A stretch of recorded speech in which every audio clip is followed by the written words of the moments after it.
The most devastating strike in any conflict is the one you never actually throw. Imagine you are standing in a crowded room, maybe at work or at a family gathering, and someone looks you dead in the eye and drops a sharp, stinging insult right at your chest. In an instant, your heart rate spikes, your face flushes hot, and your brain screams for a comeback, begging for a way to hurt them just as much as they just hurt you. From the time we are kids, society drills a massive lie into our heads. We are taught that if someone disrespects you, you absolutely have to fight back, and that staying silent is a sign of pure weakness or cowardice. We idolize the loud, the aggressive, the people who dominate debates and go viral with savage clapbacks, believing that defending our honor requires matching their hostility with our own venom. But there is a hidden psychological truth that the most powerful people in history understood. The very moment you lose your temper and snap back, you have just handed the leash of your own mind over to your enemy. You are no longer the master of your own soul. You have become a puppet dancing entirely to the tune of their disrespect. Think about the underlying psychology of an insult. When someone tries to diminish your intelligence, mock your life choices, or provoke you, they are practically starving for one specific thing: your reaction. They want to see you get defensive. They want to see you sweat. And they desperately want to see that their words have the power to control your emotional state. When you argue, explain, or justify yourself, you are validating their attack and giving away your precious energy to someone who thrives on chaos. You are playing their game by their rules, allowing another person's ego to dictate your reality. But what if you simply refused to catch the weapon they threw at you? What if you realized that an insult is not a factual statement about your character, but actually a tragic confession of the speaker's own internal confusion and deep-seated insecurity? Happy, wise, fulfilled people do not go around trying to tear others down. An insult is just a symptom of a psychological wound the other person is carrying. When you recognize this, the burning urge to strike back completely fades. You realize that you don't need a sharper tongue to win. You just need a stronger mind. You don't have to fight to win. You win by refusing to fight at all. By simply observing their chaos without absorbing it, you remain steady, grounded, and utterly untouchable. You take their aggression, absorb the momentum, and leave them swinging wildly at the empty air while you stay perfectly composed. This isn't about being a doormat or letting people walk all over you. It is about establishing a mental fortress so impenetrable that a toxic person's words feel like a tiny pebble bouncing harmlessly off a 100-foot titanium wall. When you stop reacting, you stop being a participant in their drama and transform into an observer of human behavior, taking back total control of the power dynamic. The strongest person in any room is never the loudest or the angriest. The strongest person is the one who remains calm, unshakable, and untouchable no matter what anyone else says. So how do you actually achieve this untouchable state when your blood is boiling and every nerve in your body is screaming for retaliation?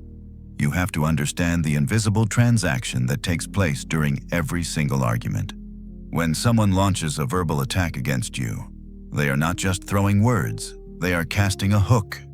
Deep down, they are drowning in their own emotional turbulence, feeling small, insecure, or powerless.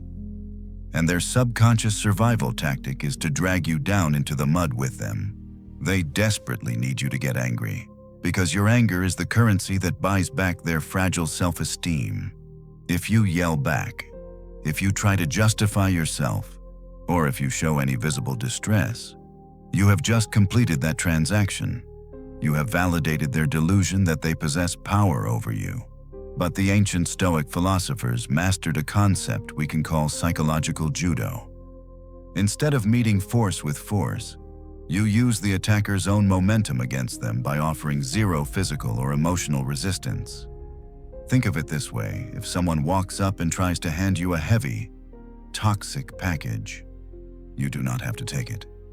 If you refuse to reach out your hands, who is left holding the burden they are? Words are just vibrations of air. They are completely powerless until your own brain decides to attach a negative meaning to them.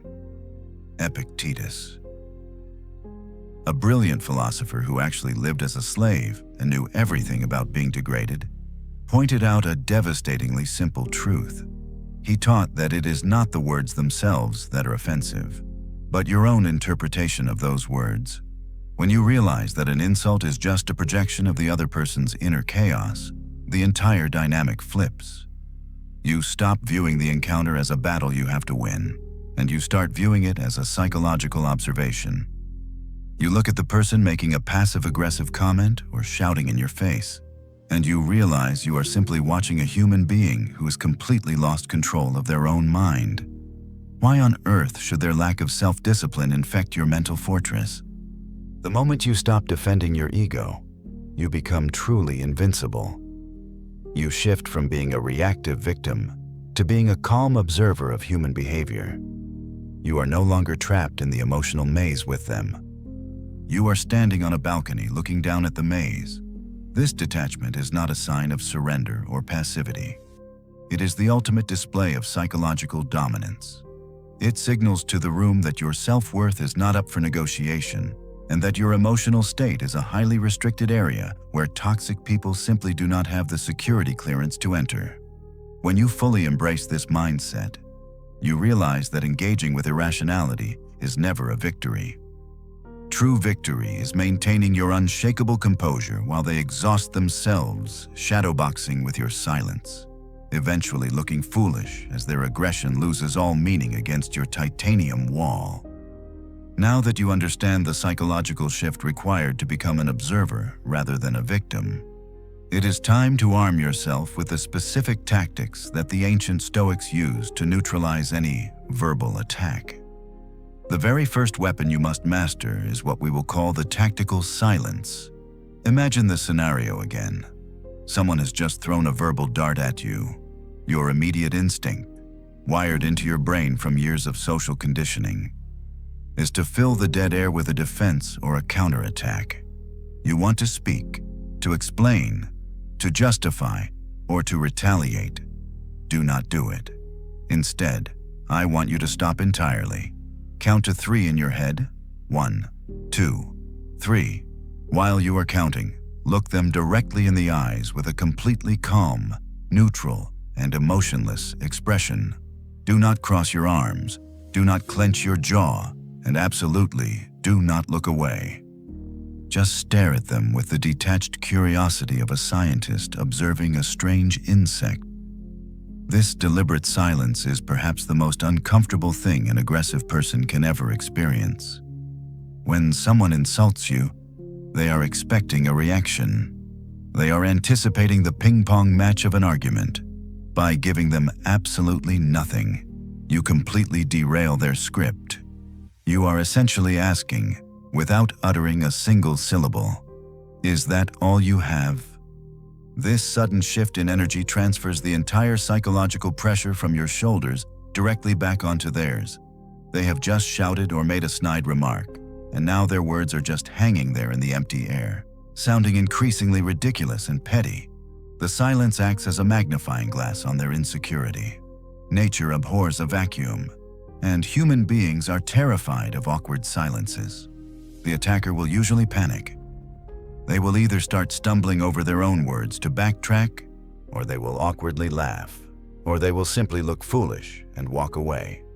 They expected to trigger a defensive storm, but instead, they hit a brick wall. People often mistake silence for weakness. They think that if you do not have a clever comeback, you are admitting defeat. But tactical silence is not a sign of having nothing to say. It is a profound display of authority. It is a physical manifestation of the fact that their words are simply not worth the breath it would take to answer them. During those 3 seconds of silence, you are not giving them the cold shoulder out of petulance.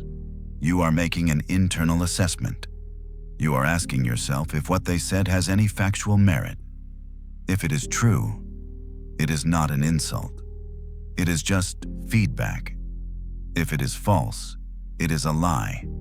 And a lie is the problem of the liar, not the person being lied about. By choosing the tactical silence, you absorb their momentum, neutralize their hostility, and establish an unshakable boundary that communicates that your peace of mind is completely impenetrable. Once you have established your unshakable boundary with the tactical silence we just discussed, the aggressive person is usually thrown completely off balance. But what happens if they double down and keep pushing you? This is exactly where you deploy the second weapon of Stoic psychological judo, a tactic so deceptively simple that it completely short-circuits their brain. When they throw another insult your way, perhaps questioning your intelligence or mocking your life decisions, you absolutely do not defend yourself. Instead, you maintain that exact same calm eye contact, nod slightly, and say, "Interesting. Tell me more." Just think about the profound psychological shift that happens in that very second. When a person insults you, they are expecting you to instantly drop into a defensive posture. They want you to argue, to justify yourself, and to get flustered, because that reaction proves that they have power over you. But by responding with genuine, detached curiosity, you completely derail their entire agenda. You refuse to take the position of the victim being attacked, and instead, you assume the position of a scientist observing a fascinating specimen under a microscope. You are telling them that their words do not hurt you, but rather they amuse you. This phrase acts as a massive psychological spotlight. Usually, toxic people rely on the shock value of their insults. They throw a verbal punch and expect you to reel backward. But when you ask them to elaborate, you force them to logically explain an irrational, emotional outburst. Suddenly, they are the ones on the defensive. They are forced to stand there in front of everyone and justify their rudeness, which almost always makes them stumble, backtrack, or expose their own deep-seated insecurities to the entire room. You have taken their aggressive momentum, absorbed it entirely, and reflected it right back onto them without ever raising your voice. The ancient Stoic philosophers knew that true intelligence is not shown through witty, sarcastic comebacks, which only serve to drag you down into the mud with your attacker. True intelligence is demonstrated through pure poise, self-control, and what they called the discipline of perception. You are looking past the offensive words and seeing the situation for exactly what it really is: a noisy, insecure individual desperately trying to pull you into their chaotic internal storm. By calmly saying, "Interesting, tell me more," you are proving that your ego is absolutely not tied to their opinion of you. You are giving them enough rope to trip over their own words. They were geared up and ready for a heated shouting match, but instead, they find themselves trapped in an awkward interview where their petty behavior is put on full, uncomfortable display. It is the ultimate power move because it requires absolutely zero emotional investment from you, leaving your inner peace completely untouched while their hostility simply dissolves into the empty air. Even after you have completely derailed their momentum with detached curiosity, there is another scenario you must be prepared for. Sometimes, the aggressive person will realize they cannot rattle you by being vague, so they will try to drop a highly specific, direct insult aimed straight at your intelligence or your competence. They might look at you in front of your colleagues and say something like, "You do not really understand this, do you?" In this exact moment, the natural human reaction is to instantly protect yourself, to dispute their claim, or to launch a heated counterattack. But if you do that, you are once again stepping right into their trap. When people insult others, they do so because they are desperately looking for a reaction. They are searching for any indication that their words possess the force to inflict pain, whether that manifests as rage, defensiveness, or visible humiliation.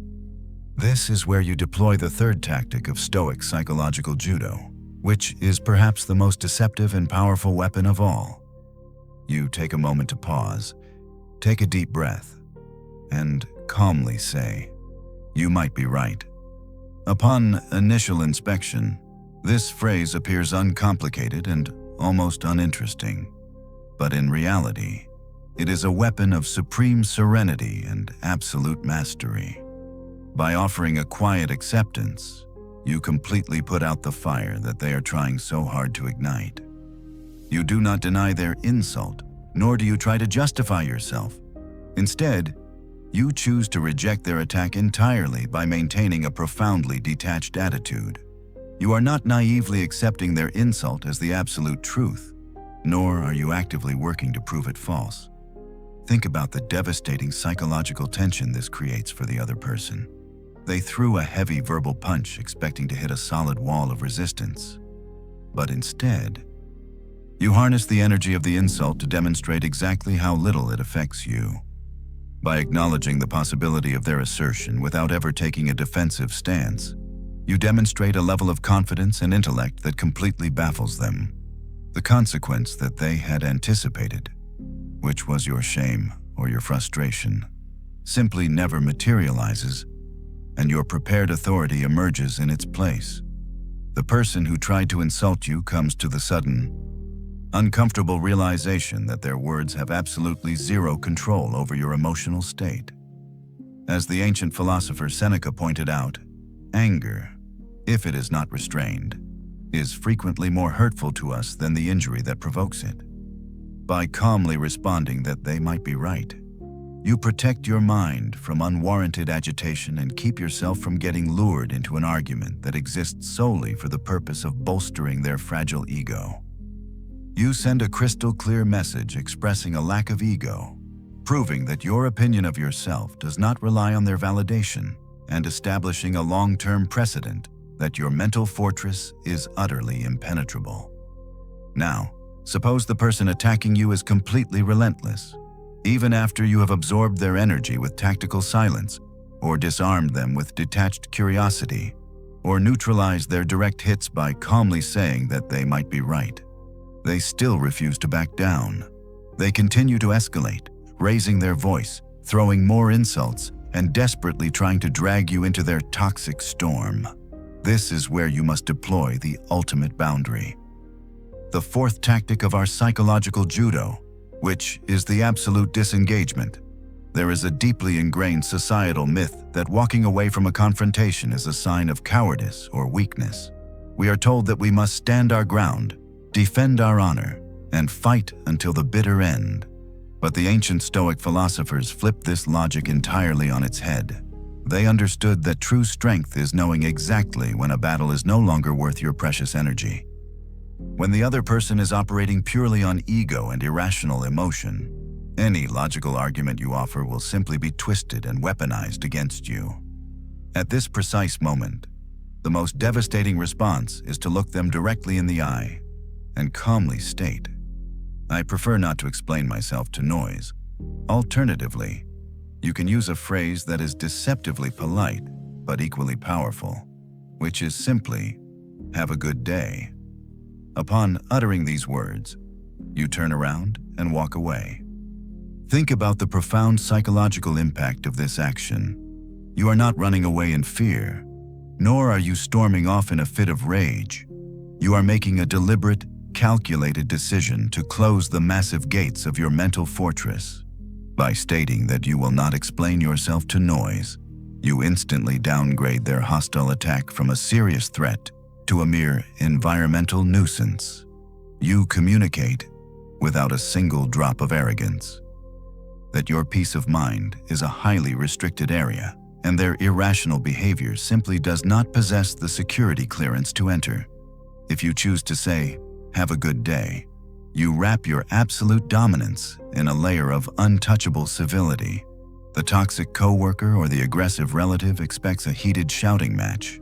They desperately want to see you lose control, because that reaction proves that they have power over you. But when you politely disengage, you completely short-circuit their entire agenda. Their aggressive momentum hits an impenetrable wall of calm detachment. They are left standing there, shouting into the empty air, looking entirely foolish and petty to everyone else in the room. Walking away with quiet authority demonstrates that you value your own tranquility far more than you value the shallow victory of a verbal argument. It proves that you are completely independent of their validation. You do not need to have the last word to know your own worth. By refusing to participate in their chaos, you strip them of all their leverage, leaving them trapped in their own negativity while you walk away completely untouched and unconditionally free. By now, you have built a formidable defensive strategy, capable of neutralizing external hostility without breaking a sweat. But true Stoic mastery requires one final internal shift to ensure those deflected words do not echo in your mind later that night. We must explore what the ancient philosophers understood about the true origin of an insult, a concept we can call the false mirror framework. When you are standing in the crosshairs of someone else's rage, it feels intensely personal. You naturally assume that their harsh words are a direct commentary on your flaws, your competence, or your worth. But the Stoics realized a profound psychological truth. Happy, fulfilled people simply do not go around trying to tear other people down. An insult is never a reflection of your character. It is a confession of the attacker's own internal chaos and emotional suffering. Imagine that a toddler walks up to you and calls you a foolish name because you will not give them a piece of candy. You would not feel deeply offended or question your own intelligence because you understand that the toddler lacks the emotional maturity to process their frustration. The Stoic views a toxic, aggressive adult through that exact same lens. Anyone who is entirely governed by malice, jealousy, or uncontrolled anger is effectively an emotional child. When they insult you, they are holding up a mirror, but they are not showing you your reflection. They are broadcasting their own insecurities and deep-seated wounds to the world. Their aggressive behavior is a symptom of a mind that is drowning in its own turbulence. Once you fully grasp this, you experience a radical shift in perspective. You stop feeling angry, and you start feeling a sense of detached pity. How can you be genuinely offended by someone who is clearly ill-equipped to manage their own mind? As the philosopher Epictetus pointed out, words are nothing more than vibrations of air, and they only become an insult when you personally choose to assign them a negative meaning. The noise they make has no more actual weight than the chirping of a bird or the wind blowing through the trees, unless you voluntarily open the gates of your mind and allow that noise to take residence inside. Their disrespect is merely a shadow cast across your path. A shadow cannot inflict physical harm. It cannot break your bones, and it certainly cannot diminish your intrinsic value. By recognizing that their verbal attacks are just desperate projections of their own internal pain, you completely strip the insult of its venom. You transform what was meant to be a psychological weapon into an invaluable piece of data about the other person's fragile emotional state. You no longer need to absorb their negativity, because you understand that they are fighting a battle within themselves, and you are simply a bystander who refuses to be drafted into their imaginary war. Now that you can see through the false mirror and recognize their insults as nothing more than their own unhealed wounds, you arrive at the ultimate realization of Stoic power, which is the revenge of excellence.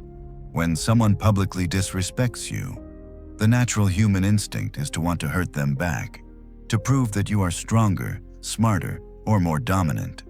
We often fear that if we do not strike back, the rest of the room will view us as weak. But look at the people in this world whom you truly respect and admire. Do they get into petty shouting matches? Do they scream back at hecklers? No, they do not.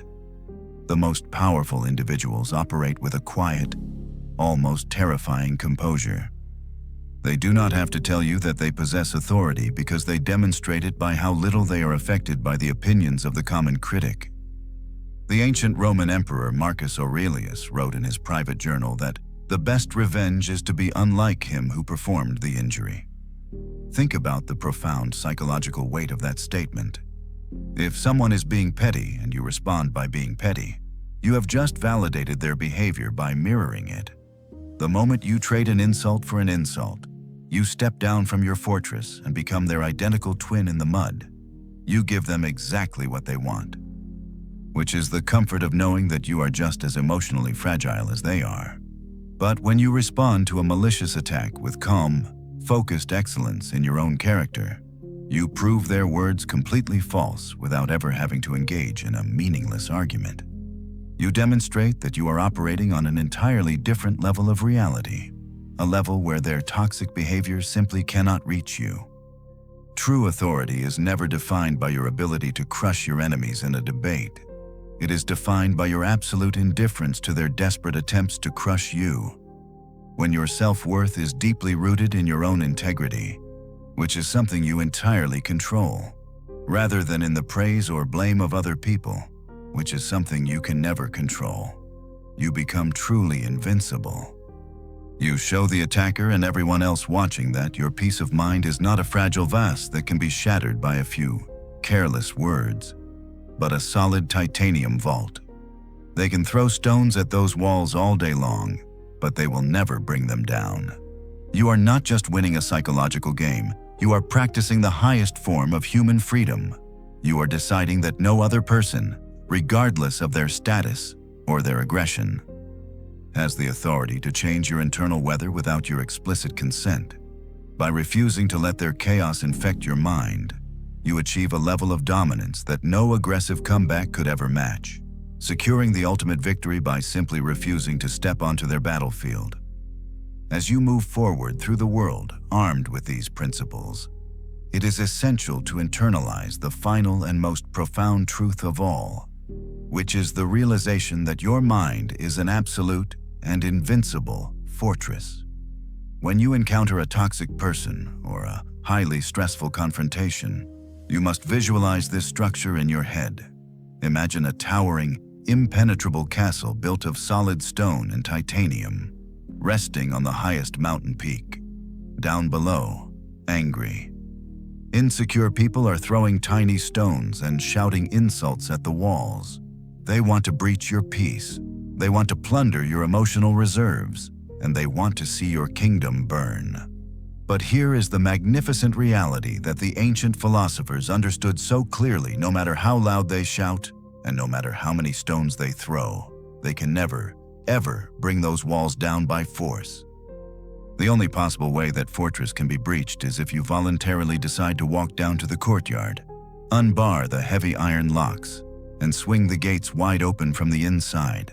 Your anger, your defensiveness, your wounded ego, and your desperate need for external approval are the very hands that turn those locks. The moment you react with hostility or try to win a petty argument, you are opening the gates and inviting the chaos right into your sanctuary.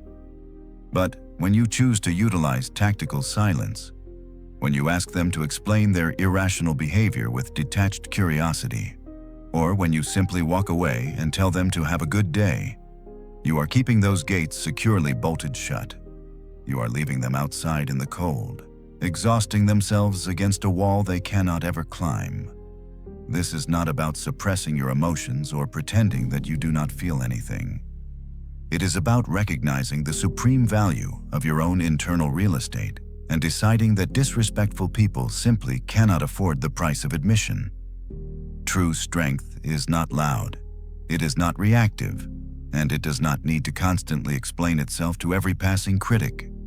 True strength is quiet, deliberate, and entirely self-contained. When you stop handing the remote control of your emotional state over to anyone who happens to say a mean word, you achieve the highest possible level of human freedom. You realize that you are completely untouchable, not because no one will ever try to hurt you, but because you have completely revoked their authorization to succeed. You stop playing their rigged game and you start playing your own. The next time you find yourself standing in the crosshairs of someone else's unprovoked hostility, take a deep breath. Look at them with a calm and steady gaze. And remember that you hold the only key to your mind. Keep the gates locked, remain unbothered, and experience the ultimate power of winning the war by simply refusing to fight the battle. The next time someone tries to provoke you, remember that you hold the ultimate power. You do not need to fight back to win. You simply need to remain an untouchable observer. True strength is quiet, deliberate, and entirely under your own control. If this Stoic approach has shifted your perspective on handling disrespect, Hit the like button and subscribe for more insights into mastering your mind. Drop a comment below sharing a time you chose to stay calm when you wanted to explode. Remember, the best revenge is to be nothing like those who seek to harm you. So stay disciplined, stay free, and keep your inner fortress completely impenetrable. See you next video.